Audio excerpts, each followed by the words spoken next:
More now on our top story. And the UK Prime Minister is under pressure from opposition parties to disclose exactly what he knew about the former US Ambassador Lord Mandelson's link to the late sex trafficker Jeffrey Epstein before he appointed him. So Keir Starmer sacked Lord Mandelson after leaked emails showed he sent supportive messages to Epstein after he was convicted of sex offences. A little earlier, the Prime Minister talked about the events and why he supported him at Prime Minister's Questions last week before sacking him a day later. Take a listen. People are baffled why you appointed Peter Mandelson in the first place to this job when, in essence, all the facts that we now know we knew when you did the appointment. It's just that there's been some sort of lurid headline-grabbing language that we've seen since. Let me talk this through with you because it's important to appreciate what happened when, and I understand that. Obviously, the diplomatic post of American Ambassador, really important post, and Peter Mandelson, before he was appointed, went through a due diligence process. That's the propriety and ethics team went through a process, and therefore I knew of his association with Epstein.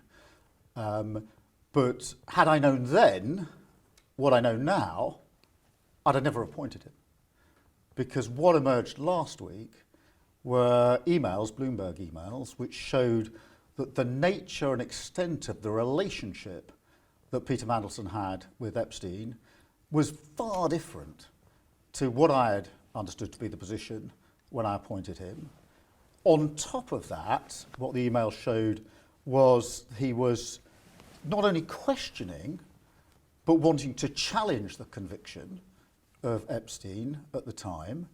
That, for me, went and cut across the whole approach that I've taken on violence against women and girls for many years, and this government's approach.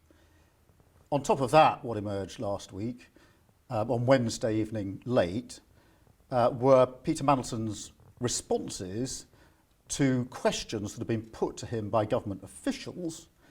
I looked at those responses and I did not find them at all satisfying.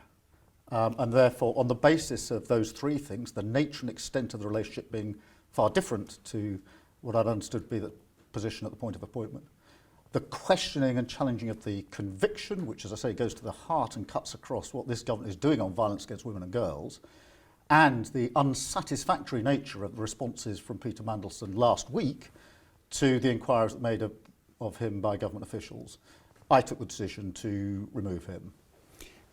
You said that details emerged Wednesday afternoon, but from what we can work out, details were furnished to bits of the Whitehall machinery, the Foreign Office and Downing Street, quite a bit ahead of you defending Peter Mandelson on Wednesday at Prime Minister's Questions. And people are scratching their heads saying, why didn't you, the Prime Minister, make more effort to make sure you were briefed on this? Were people briefing you properly? Were they acting on your behalf? Were they acting slightly on Peter Mandelson's behalf, maybe? Bits of the machine. Well, let me deal with that, because it was only on Wednesday early evening that I knew the contents of the Bloomberg emails.